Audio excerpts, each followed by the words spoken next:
CCTV footage की ये तस्वीर हम दिखा रहे हैं। वहां पर किस तरीके से उसने हमला किया पीएसी के जवानों पर, किस तरीके से वहां पर अफरा तफरी का माहौल बना, ये एक्सक्लूसिव तस्वीर इस वक्त आपके सामने है। और अचानक से एक शख्स वहां पर आता है, पीएसी के जो जवान वहां पर तैनात सुरक्षा में लगे हुए थे उन पर हमला होता है धारदार हथियार से, और फिर और लोग भी वहां के आते हैं, उसको पकड़ा जाता है, फिर पुलिस उसको अपने पास लेती है, हिरासत में लेती है। और देखिए इस फुटेज के आधार पर भी पूछताछ हो रही है, वो कहां से यहां पर पहुंचा, कैसे दाखिल हुआ, और इस फुटेज की सहायता से भी आगे बढ़ा जाएगा। इसके बाद फिर अब क्या जानकारी आगे मिलती है वो अपने आप में अहम हो जाता है, लेकिन उसको गिरफ्तार कर लिया गया है मुर्तजा मुख्य आरोपी। और ये कहा जा रहा है, उनके पिताजी को भी आपने सुना, मुर्तजा के पिताजी को सुना, उन्होंने कहा कि उनकी मानसिक स्थिति ठीक नहीं है, मुर्तजा की मानसिक हालत ठीक नहीं है। हालांकि इसके बारे में उसकी दवाई भी चल रही थी, इसका भी जिक्र उन्होंने किया। ये फुटेज आपको हम लगातार दिखा रहे हैं, गोरखपुर हमले का सीसीटीवी फुटेज ये है। अचानक से वहां पर एक शख्स मुर्तजा जो पहुंचता है, पीएसी के जवानों पर हमला करता है, और अब इस पूरे मामले की एटीएस पड़ताल कर रही है। उसको सुसाइड करना था, लेकिन सुसाइड खुद नहीं करना था, उसको गोली चाहिए थी।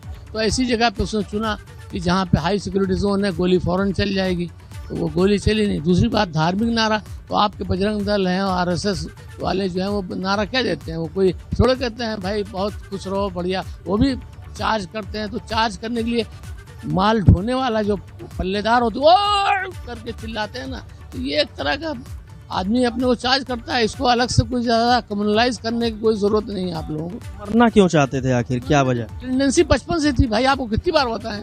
उनका था, उनको हम लोग हमारे ही बेडरूम में सोते थे पिछले 5-6 साल से। तो अब हम लोग जानते थे, इसलिए जब हम छोड़ के आए तो उनको ले आए। मालूम था कि स्टेबल नहीं है, ये अपने कमरे में बैठ के किसी ने टंग जाएंगे तो कौन, हम लोग को तो अच्छा लगेगा, इसलिए उनको साथ ले आए। ये करना भी नहीं चाहते थे, इनको मालूम था अपनी स्थिति। कहा नहीं हम रिज़ाइन करें, हमने उनसे कहा भाई तुम कंटिन्यू करो। हाँ, तुम बोला नहीं हम चलेंगे तो रिज़ाइन करके चले आए।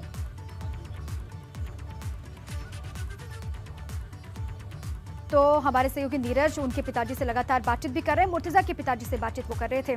नीरज देखिए, जिन 2 लोगों के बारे में जिक्र हुआ है जो शनिवार को मिलने के लिए आए थे मुर्तजा से, उसके बारे में पिता ने भी ज़्यादा जानकारी नहीं दी है, उनके पास भी जानकारी इसको लेकर है नहीं। अब इन 2 शख्स जो शनिवार को आए उसके बारे में अधिकारी कर रहे होंगे पड़ताल, या फिर उनके बारे में कोई जानकारी मिल पाई है अभी तक कि वो कौन लोग थे और किस तरीके से वो पूछताछ कर रहे थे?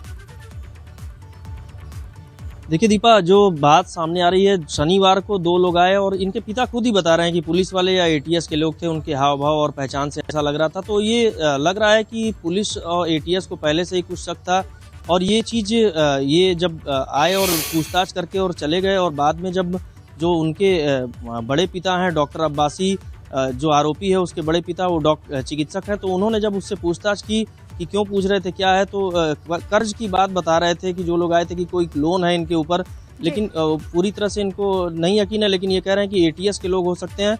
तो कहीं ना कहीं ऐसा भी हो सकता है कि जो अहमद मुर्तजा हैं उनको इस बात का शक हुआ हो कि अब अगर ये इनका संबंध किसी ऐसे संगठन से है तो इनको शक हुआ होगा कि अब ये पकड़े जाएंगे। तो हो सकता है कि इस आवेश में रविवार को इन्होंने घटना की, क्योंकि इनके पिताजी उस समय मुंबई में थे। और लोगों से मुलाकात हुई है, जिन से मुर्तजा मिला है, सभी के बारे में पड़ताल की जाएगी, जानकारी इकट्ठा की जाएगी। फिलहाल वो गिरफ्तार हो चुका है, एटीएस की टीम लगातार जांच पड़ताल कर रही है और परिवार वालों से भी पूछताछ हो रही है। नीरज ये जानकारी दे रहे थे।